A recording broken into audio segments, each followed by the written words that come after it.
जय गुरु जी। हमारी धरती संत धरा है, ऋषियों, मुनियों, ज्ञानियों, विद्वानों और महापुरुषों के चरणों से सुसज्जित है।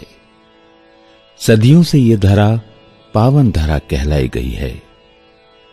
त्रेता, द्वापर, सतयुग और कलयुग, हर युग में ईश्वर ने विभिन्न अवतार लेकर इस धरा के मानवों के पाप और कष्ट हरे। त्रेता, द्वापर और सतयुग का उल्लेख तो रचित है, पुस्तकबद्ध है, हम पढ़ चुके हैं। हमारे गुरुओं और माता पिता ने भी हमें उन युगों की घटनाओं का ज्ञान दिया। कलयुग में हम हैं। हम थोड़ा बहुत कलयुग के विषय में जानकारी रखते हैं। कलयुग अर्थात आज का युग, हमारा युग। हमने अपने इस युग में कई महापुरुषों के विषय में जाना, परंतु आज हम जिन देव पुरुष महात्मा के बारे में विचार विमर्श करेंगे वो न सिर्फ अलौकिक हैं बल्कि शिव के साक्षात अवतार माने जाते हैं। ये पूजनीय, वंदनीय, प्रातः स्मरणीय गुरु जी आज के युग के महान प्रवर्तक एवं आध्यात्मिक शक्ति हैं।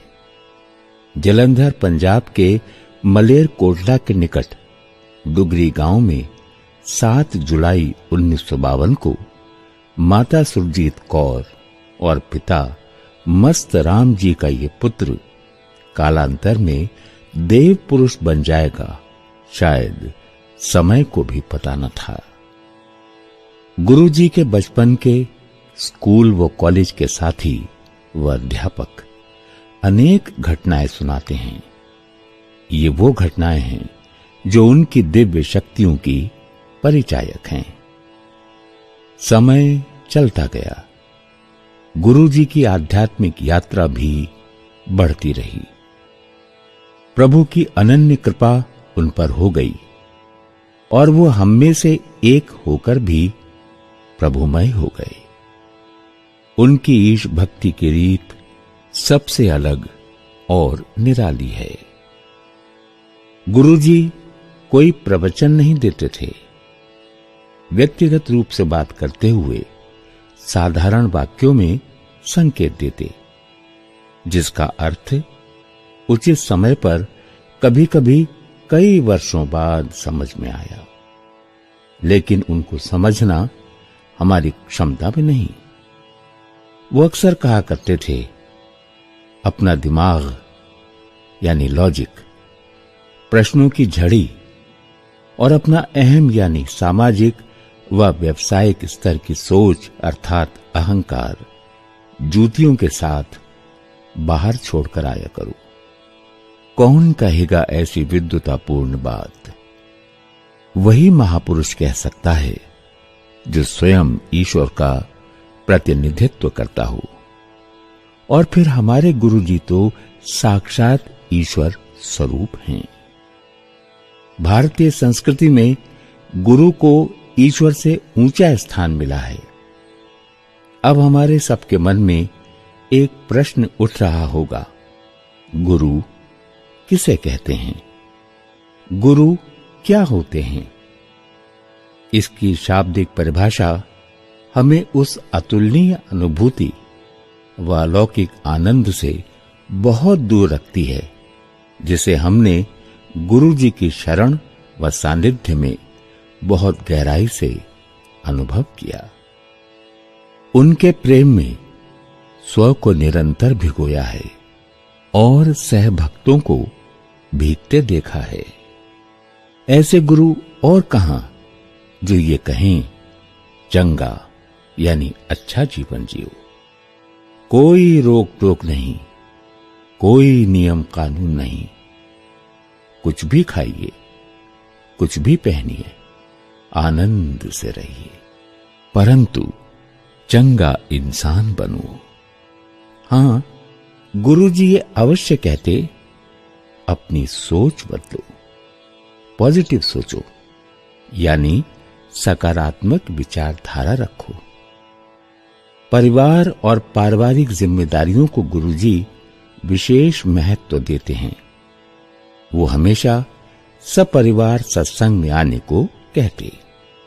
वैसे तो गुरुजी के मुखार बिंदु से निकला हर वाक्य संदेश है, फिर भी कुछ संदेश बहुत महत्वपूर्ण हैं। किसी गरीब की बेटी की शादी करो, गुप्त दान व गुप्त सेवा करो, आगे समय बहुत खराब है, अर्थात आध्यात्मिक एकता व साझा पाठ करना आवश्यक है।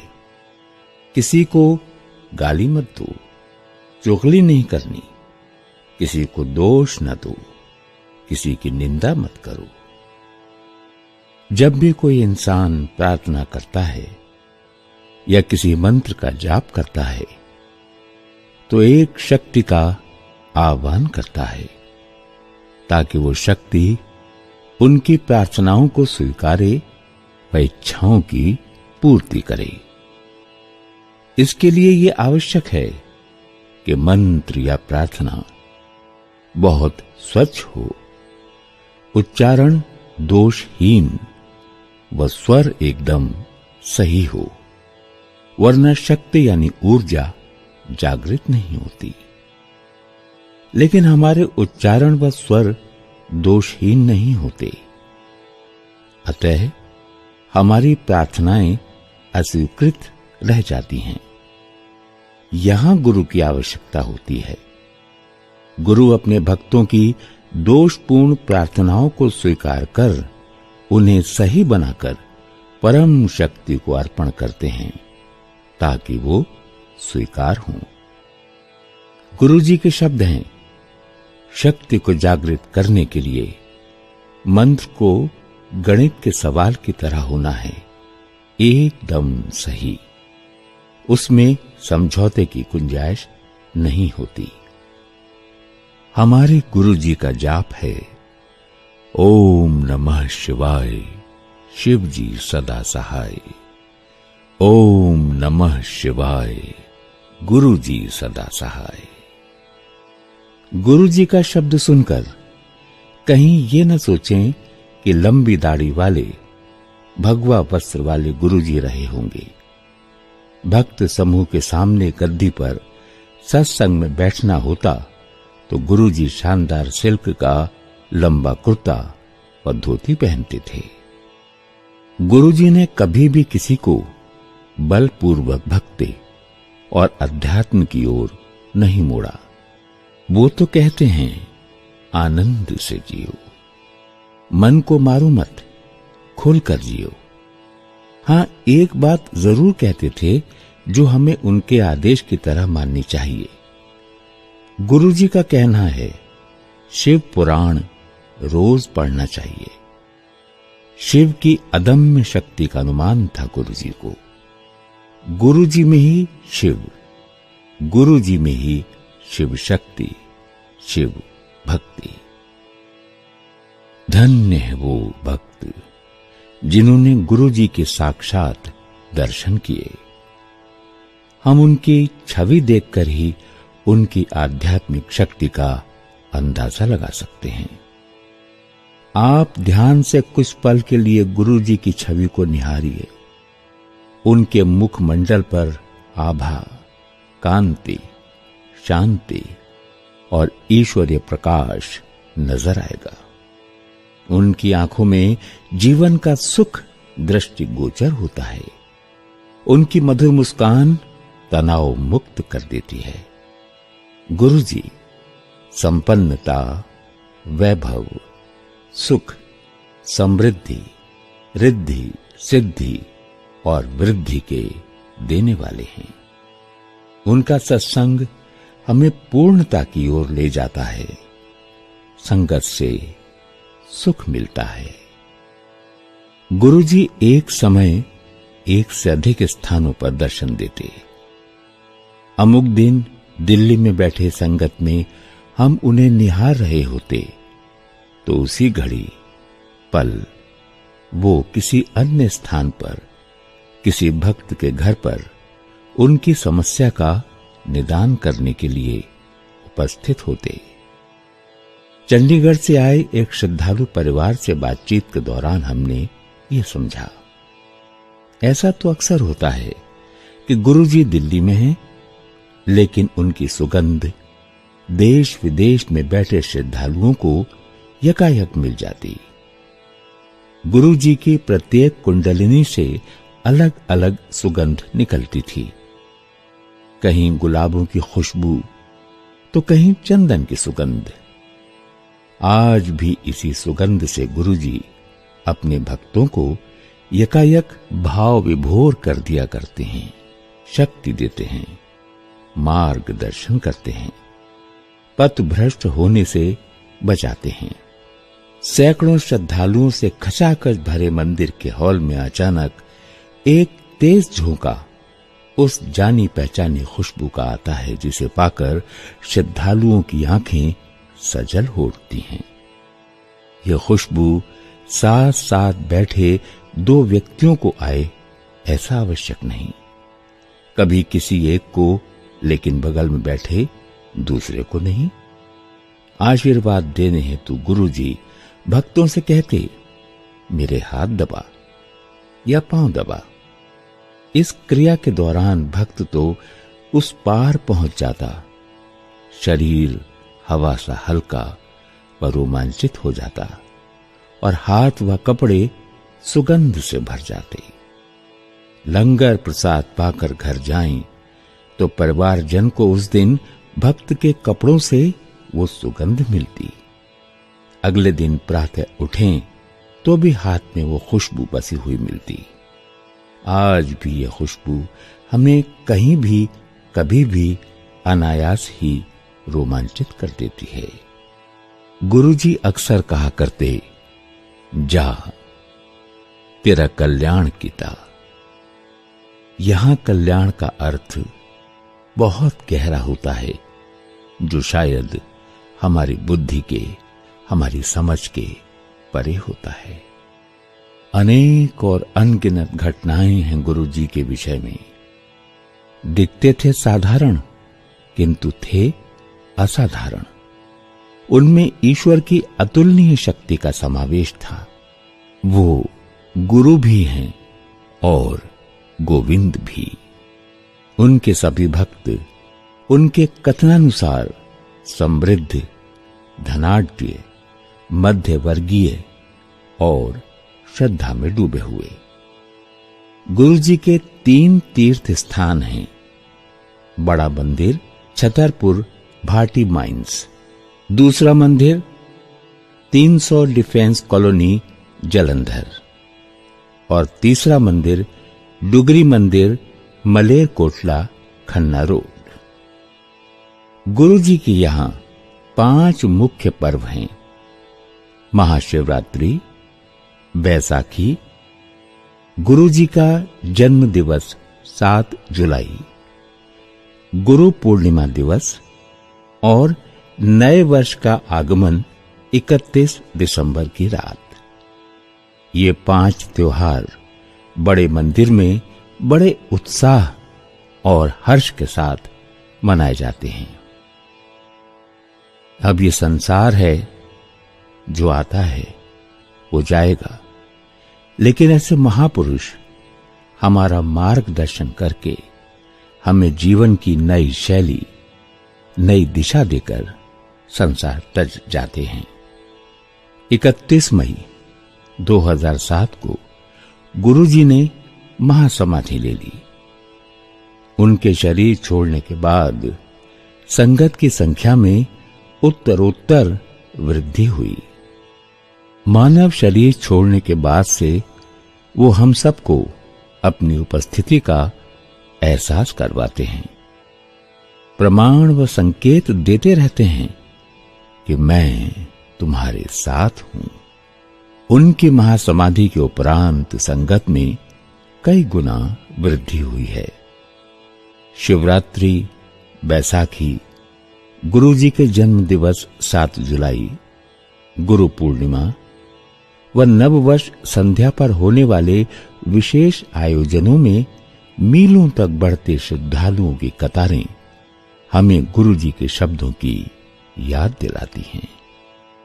यहां लाइनें लगा करेंगी। यह मंदिर महान तीर्थ स्थल बनेगा। गुरु जी के हर वाक्य, हर शब्द की तरह इस वाक्य को हम थोड़े ही समय में प्रमाणित होता देख रहे हैं। गुरु जी कहते, अगर तुम किसी की सहायता नहीं कर सकते तो किसी को दुख या कष्ट मत दो। गुरु जी हमारे श्रद्धा भक्ति देखकर हमारे भविष्य को नवनिर्मित कर सकते। वो कहते, कभी भी इस दर से खाली हाथ नहीं जाओगे। गुरु जी कहते, मांगो नहीं मानो, मांगो नहीं समर्पित हो जाओ, क्योंकि गुरु जी सब जानते और समझते। एकता और संगत की आदर्श मिसाल लंगर। ऊंचा नीचा, छोटा बड़ा सब एक साथ लंगर लेते। इसका अर्थ है ईश्वर की दृष्टि में सब एक समान। गुरु जी की दृष्टि भी तो ईश्वर की ही दृष्टि थी। गुरु जी का आशीर्वाद हमें चाय प्रसाद और लंगर प्रसाद के रूप में मिलता है, जिसे ग्रहण करना हम सबके लिए अति आवश्यक है। उनके मंदिर दिल्ली के छतरपुर की छत पर महान शिवलिंग की स्थापना इस सदी की एक बहुत बड़ी उपलब्धि है। गुरु जी कहते, इस शिवलिंग पर जब अमृत वर्षा होगी तो इस मंदिर में खड़े रहने की जगह भी ना होगी। लोग आज के तनाव भरे जीवन से त्रस्त हो गए हैं। उन्हें चाहिए सुख और आनंद। सुख और आनंद के कारक हैं हमारे परम पूज्य गुरु जी। मन को शांति देता है सत्संग। अपने हर सत्संग में गुरु जी उपस्थित होते हैं। यद्यपि उनके आसन पर कोई विराजमान नहीं होता, फिर भी मन की आंखों से देखिए, गुरु जी विराजमान दिखाई देंगे। गुरु जी कहते थे, रब से रब को मांगो। गुरु जी का सबसे सुंदर और आध्यात्मिक संदेश, ईश्वर रोशनी है और रोशनी प्यार है। जब तुम प्यार सीख लोगे, रोशनी देख पाओगे। जिन्हें तुम नापसंद करते हो, उन्हें प्यार करो। अपने शत्रुओं को भी प्यार करो और रोशनी तुम्हें प्यार करेगी।